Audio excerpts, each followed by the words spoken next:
When you encounter a draining person, the smartest move isn't to fight them, it's to outmaneuver them. Have you ever ended a conversation feeling exhausted, frustrated, or doubting yourself? You're not alone.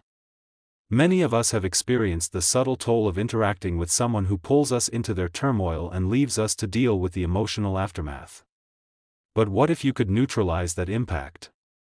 The change doesn't start with them, it starts with you. The ancient Stoics, thinkers like Marcus Aurelius, Epictetus, and Seneca, taught that real strength is found not in controlling external events, but in mastering your own inner world.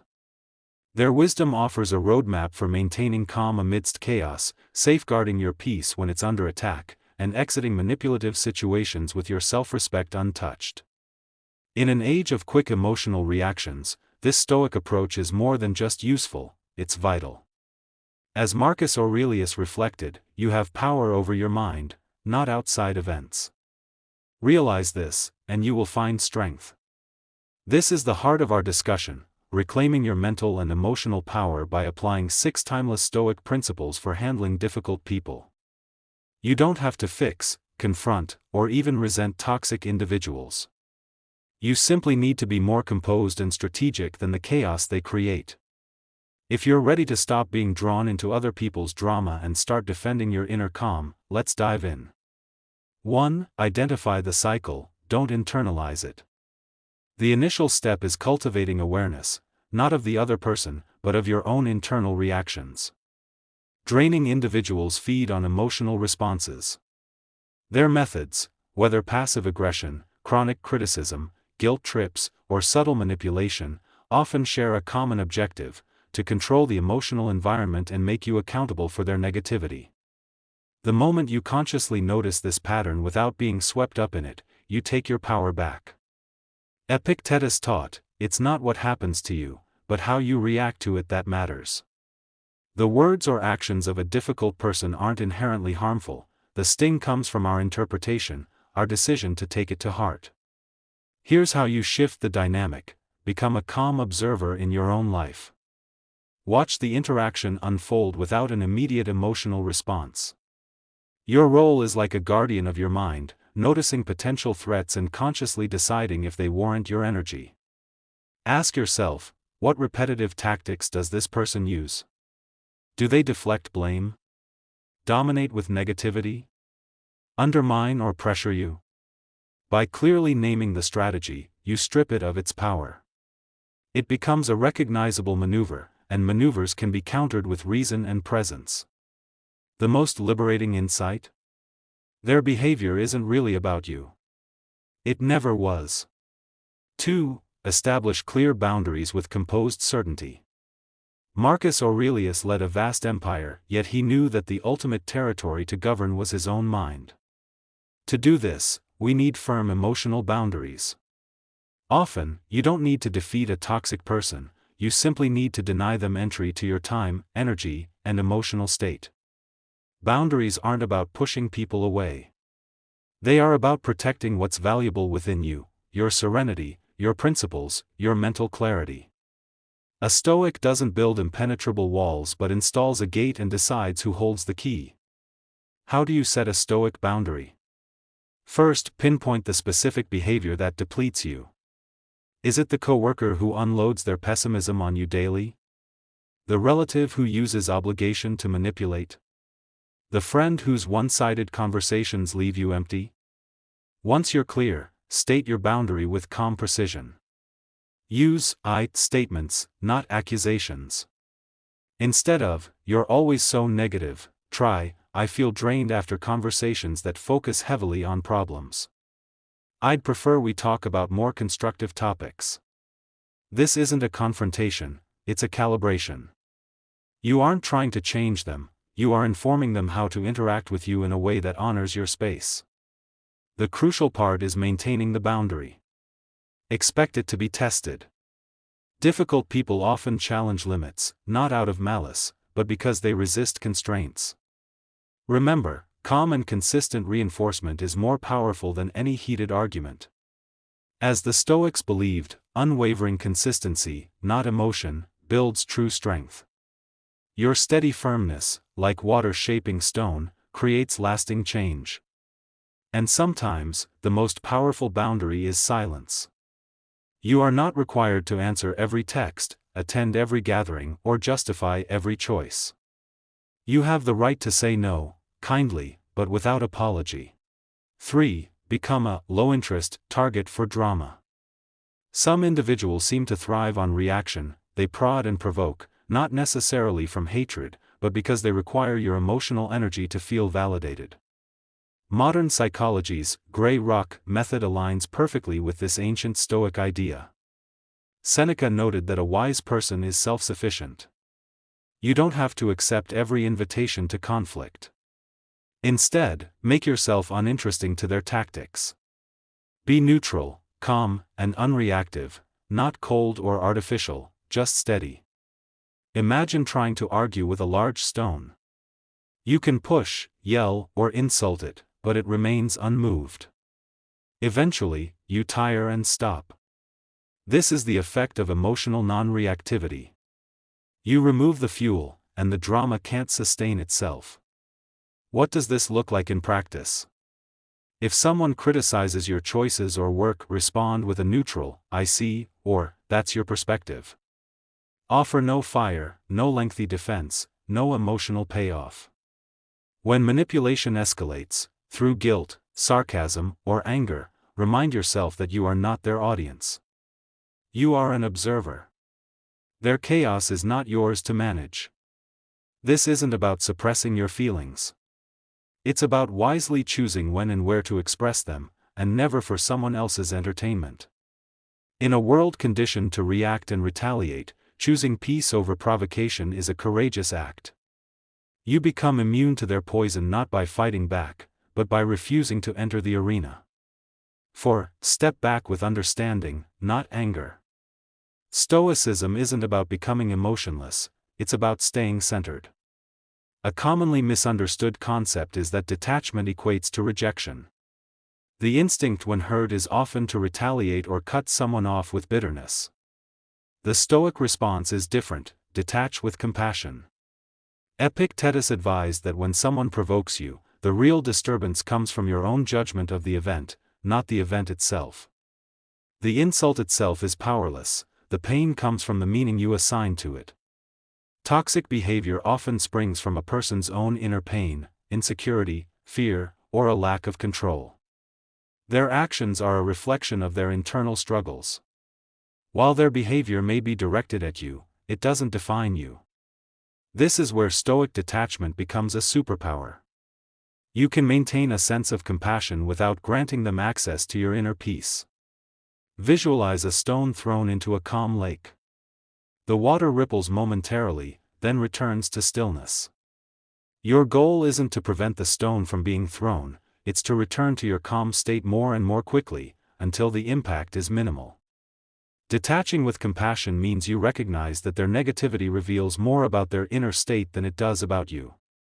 It means refusing to be the villain in their narrative or trying to be their rescuer. You simply observe and choose not to participate. There's no need for a dramatic scene or a final, harsh confrontation. Often, what's needed is a quiet, internal release, a shift in perspective that frees you from carrying their burden. 5. Reduce exposure, increase your serenity. Sometimes, the most strategic Stoic action is to create distance. It isn't always possible to completely remove certain people from your life, they may be colleagues or family. However, you can always control how much of your energy they are permitted to consume. This isn't avoidance, it's prudent conservation of your time, your focus, and your peace. Seneca cautioned against associating with those who cloud our judgment, urging us to spend time with people who make us better. Limiting contact can look like politely declining invitations without feeling guilty, seeing someone less frequently, shortening conversations when they turn toxic, creating physical space when emotional distance isn't enough. But this isn't just about time, it's also about attention. If you can't avoid them physically, you can still disengage emotionally. Choose not to take the bait, not to seek their approval, and not to bring their negativity home with you. Think of this as mental hygiene. Just as you wash your hands after contact with dirt, you can cleanse your mind after a difficult interaction. Step away, take a deep breath, and consciously return to your center. The Stoics would have appreciated the tool of cognitive reframing. When someone complains incessantly, reframe it internally, they must be carrying a heavy burden. When they lash out, they are struggling, and I won't absorb that. By shifting your perspective, you reclaim your power. By limiting your exposure, you're not being unkind, you're being smart. You're redirecting your saved energy toward relationships and activities that truly nourish you. Ask yourself, who brings light into my life? Who brings clouds? Do they have the same level of access to you? Every moment you give someone is a vote for their influence on your mind. Cast your votes with intention. You could be slowly damaging how others see you, and you might not even know it. There are subtle behaviors, things we do almost automatically, that gradually chip away at the trust and esteem people hold for us. The most dangerous part? You might be doing them every day, completely unaware of the quiet toll they're taking on your career and relationships. In this video, we're uncovering 4 of these subtle habits that are secretly undermining your reputation. If you want to be seen as credible, dependable, and someone people genuinely admire, you'll need to identify and uproot each one. A quick, heartfelt thank you before we start. This channel, and this community, exists because of you. Your engagement, your thoughtful comments, and your shared stories are the real fuel that drives this mission forward. Watching this group learn, reflect, and grow together is an incredible privilege. So, thank you for being part of this journey toward deeper self-awareness and daily growth. I am truly grateful. When respect fades, it's rarely a sudden event. It's usually the result of small, repeated actions, or inactions, that build up a silent debt over time. The philosophy of Stoicism gives us a powerful lens to see these patterns clearly. Marcus Aurelius, the Roman emperor, wrote, "Stop talking about what a good man is like. Be one." The principle is the same here. Focus more on your actions than your words. Seneca emphasized that true wisdom begins with honest self-examination. And that's our goal today, to look inward, without pretense or justification. We'll pinpoint 4 seemingly minor habits that have an outsized power to damage your standing and, more importantly, your own self-regard. I've been guilty of every one of these mistakes.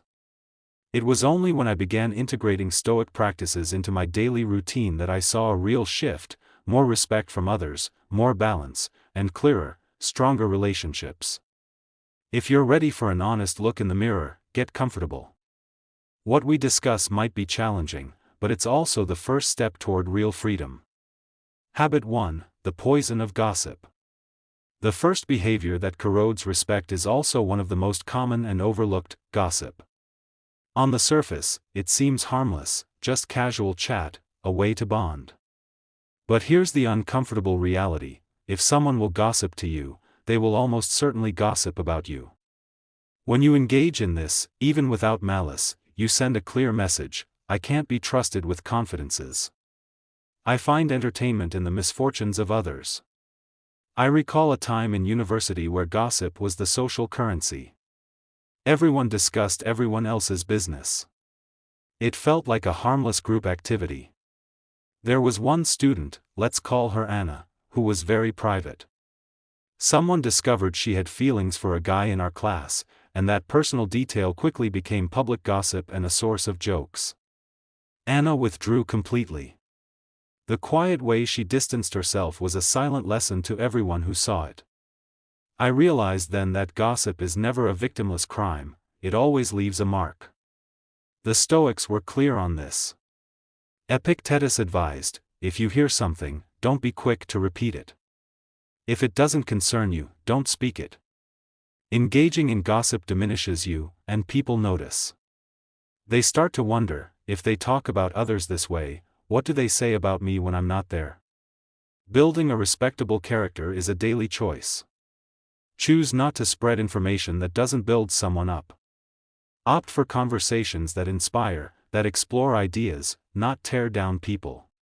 There's a well-known saying, small minds discuss people. Average minds discuss events. Great minds discuss ideas. Every day, you get to choose which mind you will cultivate. Habit 2, the erosion of reliability. The second habit that can destroy respect faster than almost anything else is a failure to be reliable. We live in a world full of promises but often empty on delivery. We say we'll be there, we'll help, we'll change. But when the moment of truth arrives, we offer excuses, delays, or silence. Here's the hard truth: when your word loses its credibility, your personal credibility falls with it. I used to think that being spontaneous and flexible was a positive trait. I'd make plans and cancel them last minute. I'd say, I'll be there, without a firm commitment. It took one specific event to show me the cost of this behavior. A close friend, let's call her Maria, had put weeks of care into planning her birthday. I assured her I wouldn't miss it. But when the day came, I got caught up in something else and arrived late, sending a flustered text. Her reply was polite but distant. In that moment, I didn't just miss a party, I damaged a layer of trust. The relationship cooled because she had learned, rightly, that my word was not a guarantee. The Stoics viewed one's word as a sacred bond. Seneca wrote about the immense value of a promise kept by a person.